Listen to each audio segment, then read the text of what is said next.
Hey everyone, welcome back to another sermon summary video. Today we're going all the way back to the beginning of our sermon series, the book of the 12. Humans haven't changed and neither has God. And so we're starting with the prophet Hosea and looking at chapter 1 today. Back when I delivered this sermon, this was actually started out as a mini-series within a series. And that mini-series was called A Marriage Doomed to Fail is Saved. And so we go ahead and we jump right into chapter 1, looking at the signs of what seems to be a doomed marriage. And we'll get to that a little bit more, but the illustration that I gave throughout the course of this 3-part mini-series within a series was this story about a kid and a father wanting to build a bicycle ramp. And so in the story, the child and the dad are trying to come up with something that'd be fun, and the dad thinks, hey, it would be a great idea for us to build a bicycle ramp. Wouldn't that be really fun for you to do? And the child is very excited and wants to do it because he thinks that'll be so fun. And his dad says, okay, we're definitely going to do that. I can't do it right now. So I want you to wait, and then later today when I get off work, we'll work on building this bicycle ramp. And so what we see here is the child, though, he's very impatient, and he decides, you know what? I really want this bicycle ramp. And I know my dad said he's going to help me with it later today. I just can't wait. I'm just going to build this bicycle ramp. And this child has no concept of how to build a bicycle ramp. He doesn't necessarily know all the materials and tools. He's maybe seen pictures of a ramp, but he's going into this project that could be result in kind of a dangerous aftermath without really understanding the process or what he needs to do, because he's just too excited. He just wants to build the ramp. He wants the result, and he wants to experience the joy and the pleasure of being able to ride on this ramp.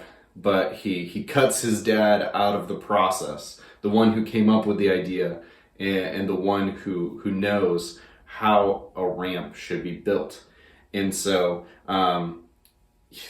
basically he collects all the tools and materials without asking his dad, and he goes about the process of building it. Well, obviously that's kind of an ominous sign if you're a parent, right? If you're, if you have kids, you know that if they go off and they set up with the idea of wanting to do something and they decide to not include you in a process that's probably going to be difficult, we all as parents have this concept of, well, this is going to end really badly. And that's where we find ourselves in Hosea chapter 1. The very beginning of this book sounds like something that is completely doomed. And so let me read it for you here in the beginning of Hosea. It says here, starting in verse 2, talking about Hosea's wife and his children, right? Because this is what God tells Hosea. He says, go and take to yourself a wife of whoredom and have children of whoredom, for the land commits great whoredom by forsaking the Lord. Lots of whoredom. Not a great building block for a marriage.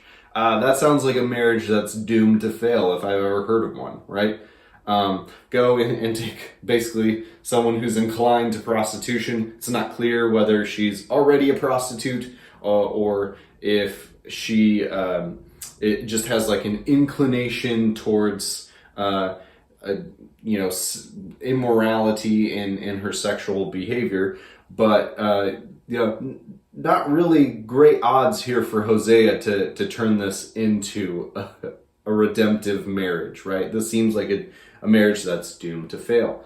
And we see here, going in Hosea chapter 1, it continues to list, right? Lord tells God what to call his kids, and he calls his kids Jezreel. For just a little while I'll punish the house of Jehu for the blood of Jezreel. not a great omen of a name, right? Another daughter, and God says, call her No Mercy, and bears a son, and he says, call his name Not My People. So this is not great. This all looks doomed to fail here in Hosea chapter 1 before it's really even started. So all the signs are there of doomed marriage that's going to happen here. And yet, we also see the setup for the signs of salvation here at the end. Because the reality is that this marriage isn't just about Hosea and Gomer's marriage. This marriage, it's really just a illustration or an example or a reference to God and Israel's marriage. A marriage that on a surface looks like one that's doomed to fail because humans struggle to change, right? They struggle to serve God. And we see that throughout the course of Israel's history. Dr. Michael Shepard, whose commentary is largely what I've used for the sermon series, he writes, Gomer's marriage to Hosea is symbolic of God's marriage or covenant agreement with Israel. God chooses to unite himself with a people who are inclined to be unfaithful to him.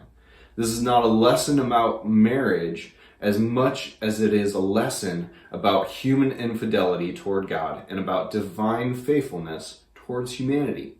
And so we see that at the beginning of this book already this marriage example is an example. It's not the main point. The main point that God is trying to communicate through the prophet Hosea is that God has entered into this covenant marriage or covenant agreement with the nation of Israel that's one that looks doomed from the start, right? From the very beginning, this covenant starts out on shaky ground with people constantly undermining the covenant and failing to live up to it. And yet God is promising that ultimately there's going to be salvation. And we see this at the end of Hosea chapter 1, where it says, despite everything that's already been said about what God asks Hosea to do, to take a wife of whoredom and children of whoredom and to name them these very despondent names, this is what it says in verses 10 and 11. It says, yet the number of the children of Israel shall be like the sand of the sea, which cannot be measured or numbered. And in the place where it said to them, you are not my people, it shall be said to them, children of the living God. And the children of Judah and the children of Israel shall be gathered together, and they shall appoint for themselves one head. And they shall go up from the land, for great shall be the day of Jezreel. And so, from the very beginning, this doom and gloom, right, this marriage, this covenant, looks like something that's just not going to work out. But at the end of it, we're seeing the signs of this promise that God is going to make this marriage. He's going to save this marriage, even despite all the signs that are there that it should never work.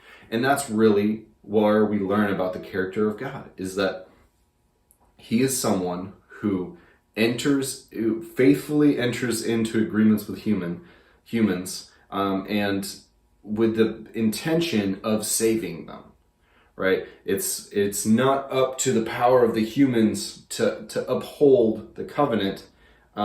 It's really the power of God to save people that we're going to see coming through this book here. And so that's really where it starts in the first part of this mini-series, A Marriage That Is Doomed to Fail is Saved. And we'll look next week a little bit closer at how this story continues to develop through the prophet Hosea. Hopefully that's a great short summary for you, and that gives you at least a picture of how we're moving along in the books. And hopefully this will help remind you of while we continue to go through the book of the 12, of what the things we've studied and kind of the themes that we're addressing throughout our time. And so you can always go back and revisit them, or if you just joined our church and you want to come back and follow up with it and catch up, then this is what the sermons, these video series is for. So hopefully that's helpful to you. Thanks for sticking around. Have a nice day.